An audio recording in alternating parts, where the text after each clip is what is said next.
मैं आपको लेसन 2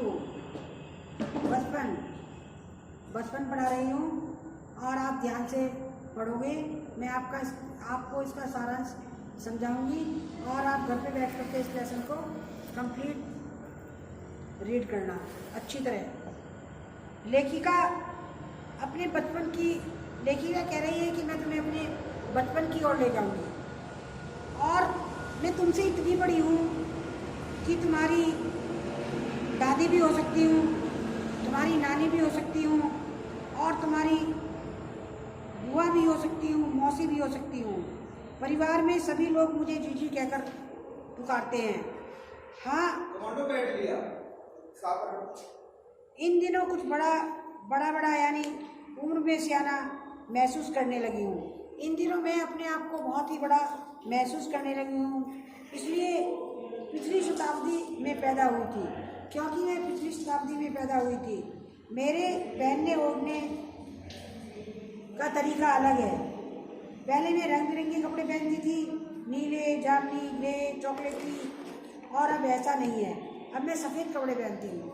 लेखिका कह रही है कि पहले मैं रंग बिरंगे कपड़े पहनती थी और अब मैं सफ़ेद कपड़े पहनती हूँ। गहरे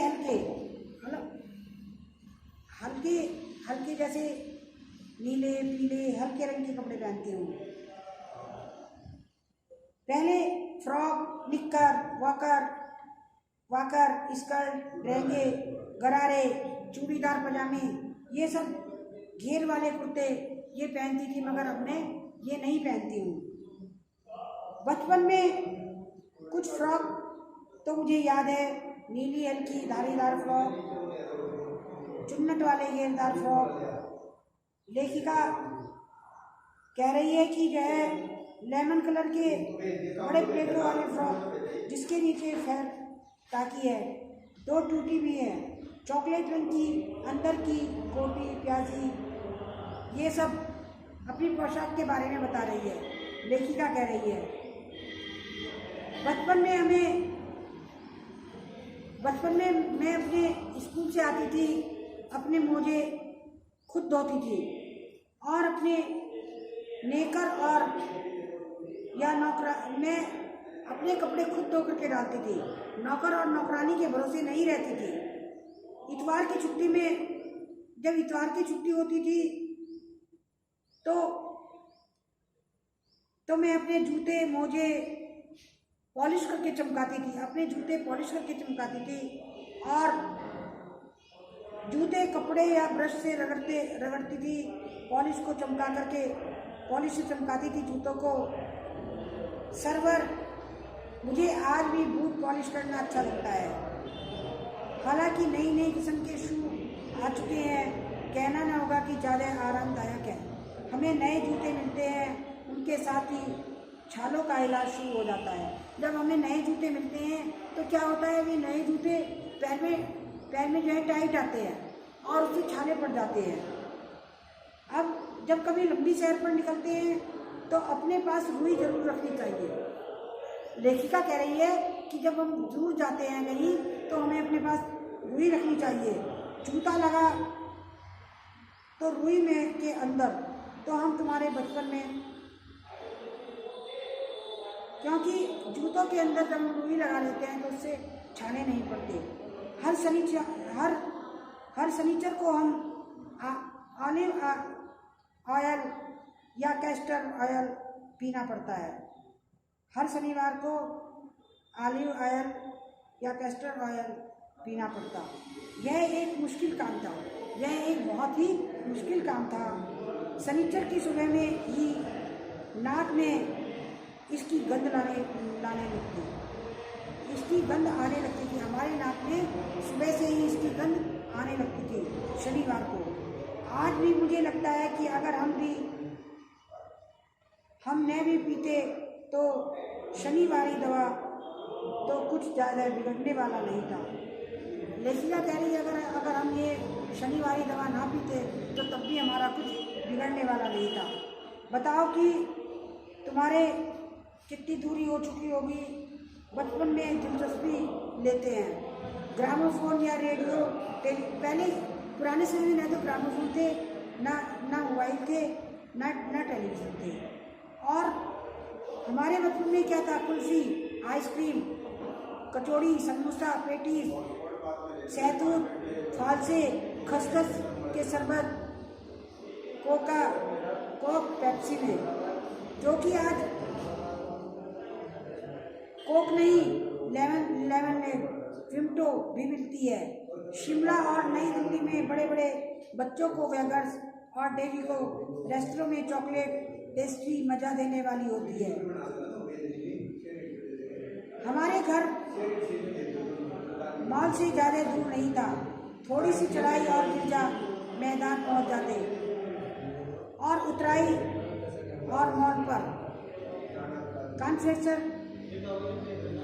कॉन्फेक्शनरी काउंटर की तरह तरह की पेस्ट्री और चॉकलेट की खुशबू मन भावनी आने लगती। हम हफ्ते में चॉकलेटें खरीदने की छूट थी, हमें जो है सिर्फ हफ्ते में ही चॉकलेट लेते थे। सबसे ज़्यादा चॉकलेट टॉफ़ी का स्टॉक रहता था। लेखिका कह रही है कि सबसे ज़्यादा चॉकलेट और टॉफ़ी का वो हमारे पास स्टॉक रहता था। चॉकलेट लेकर खड़े खड़े कभी न खाते थे। कभी कभी देखिए, कभी भी खड़े होकर कोई चीज़ नहीं खानी चाहिए। जो चीज़ खाओ बैठकर खाओ, बिस्तर पर लेटकर मज़ा ले लेकर। लेखिका कह रही मैं तो कभी खड़े होकर खाती नहीं थी, मैं तो बिस्तर पर लेटकर मज़े से खाती थी। साइन बोर्ड पर रख देती, रात के खाने के बाद बिस्तर में लेट जाती और जो खाने की चीज़ होती थी उन्हें मैं लेट करके खाती थी। शिमला के काफल भी मुझे बहुत याद आते हैं। खट्टे मीठे, एकदम लाल, कुछ गुलाबी, रस भरी कस्मल, सोच कर मुँह में पानी भर आता है। चने, जोर गरम अनारदाने का चूरण, चने और गरम की पुड़िया भी खाते थे। पुराने कागजों की बनाई हुई पुड़िया में हमारे हाथों में होती थी। एक वक्त था जब फिल्म का गाना चना जोर गरम बाबू में लाया मजेदार, हर एक की जुबान पर ये गाना घूमता रहता था। उन दिनों स्कूल के हर बच्चों को ये गाना बहुत याद था। कुछ बच्चे पुड़ियों पर तेज मसाला बुरकते, गिरजा मैदान में घूमते, पुड़िया चलती, एक चना पापड़ी मुंह में डालते, एक दम उठा के खास लयदार रफ्तार से गाना गाते।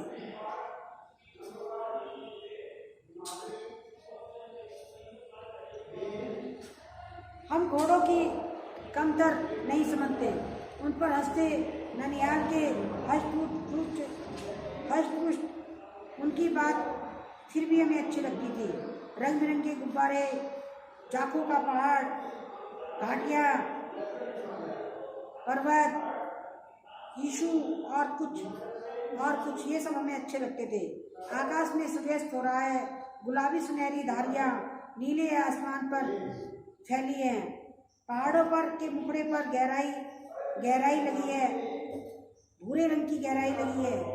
टिमटिमाते तारे, दुकानों की चमकदार लाइट, सनवर स्टैंड पॉइंट में ठीक सामने उन दिनों दुकानें हुआ करती थी। सर्वर स्कैंडल पॉइंट के ठीक सामने दुकानें हुआ करती थी। पिछली सर्दी में तेज रफ्तार गाड़ी वाली वहाँ पर आई और हवाई जहाज भी आए। दिल्ली में भी उनकी आवाज़ें आती थी। बच्चे उन्हें देखने बाहर आ जाते थे। पक्षी जैसे कोई पक्षी उड़ रहा हो। आकाश में जब हवाई जहाज उड़ते हैं तो ऐसा लगता है जैसे कोई पक्षी उड़ रहा हो। शुरू में चश्मा लगाना मुझे अटपटा लगा और मेरे चचेरे भाई ने मेरी बहुत मजाक बनाई। वह मुझे ये कहता था, लंगूर की शक्ल वाला कहता था। लेकिन मुझे ये सुनकर कोई अफसोस नहीं होता था, क्योंकि चश्मा तो अब तक उतरना ही नहीं था और उसका नंबर कम भी नहीं हो पा रहा था। अपने आप इसके लिए मैं खुद, लेखिका कह रही, चश्मे के लिए मैं मैं खुद जिम्मेदार थी। और इसलिए चचेरा भाई मुझे छेड़छाड़ करता था मेरे साथ। आंखों पर चश्मा लगाना ताकि मुझे दूर तक की चीज़ें साफ साफ नजर आ जाएं। जब वह चाय पीकर चले तो मैं भी अपने कमरे में जाकर आईने के सामने खड़ी हो गई। कई बार अपने को देखा, ऐनक उतारी, ठहरी और फिर देखती रही। सूरत बनी लंगूर की, नहीं, हाँ। मैंने अपने छोटे भाई की टोपी उतारकर अपने सिर पर रख ली और सोचती कि आईने में टोपी लगाकर मेरी शक्ल कैसी लग रही है। मेरा चचेरा भाई इसीलिए हंस रहा था मुझ पर। याद आ गया कि टोपी, काला फ्रेम का चश्मा, लंगूर की सूरत। उन दिनों शिमला में सिर पर टोपी लगाना सबको बहुत पसंद था और मैं भी वह टोपी लगाया करती थी।